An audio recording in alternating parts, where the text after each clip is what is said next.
Il y a une erreur qu'on commet très souvent, c'est de vouloir faire pour l'autre, hein. On voit très bien chez les autres leurs problématiques, ce qui coince, ce qui cloche, et puis on peut avoir ce désir finalement de d'aplanir la difficulté à sa place, hein, que ce soit pour son conjoint, pour ses enfants, pour ses amis, ses collègues, et puis de vouloir faire pour l'autre, hein, aplanir cette difficulté pour pouvoir l'aider en pensant que finalement ça va l'aider à progresser. Et en réalité, j'ai une petite métaphore pour te dire comment tout cela marche, hein, c'est de la chenille et du papillon. Et tu sais qu'une chenille, lorsqu'elle se transforme en papillon, bien tisse un cocon, elle se met à l'intérieur, la métamorphose se produit. Et puis quand elle est devenue papillon, eh bien, elle a des petits crochets au bout de ses ailes et elle va pouvoir casser le cocon. Et il va lui falloir encore fournir un effort absolument phénoménal, considérable pour pouvoir s'extraire de ce cocon. Et toi qui passes par là, en fait, tu peux être tenté de se dire, je vois que le papillon a de la difficulté à sortir, je vais l'aider à sortir de ce cocon.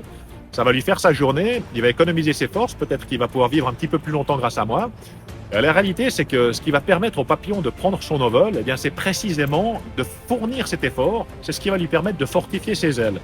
Et si tu le sors, si tu l'aides à sortir, eh bien, il ne fournit pas l'effort, et en conséquence, les ailes ne sont pas suffisamment solides et le papillon ne pourra jamais voler. Et dans la vie, c'est exactement comme ça que ça marche. On a tous nos problèmes, nos défis, nos challenges, nos difficultés, hein. On a des leçons que la vie se charge de nous apprendre. On doit apprendre de nos erreurs, de nos leçons. C'est ce qui nous permet de nous fortifier, ce qui nous permet d'évoluer, de nous développer. Et que quand on est sans arrêt en train de résoudre les problèmes des autres ou de faire pour eux, eh bien, on les maintient dans une sorte de dépendance, hein. Ils vont toujours avoir besoin finalement d'une béquille pour marcher. Ils vont pas apprendre de ces expériences de vie et on les empêche de se développer. On ne peut pas faire pour l'autre, c'est une réalité.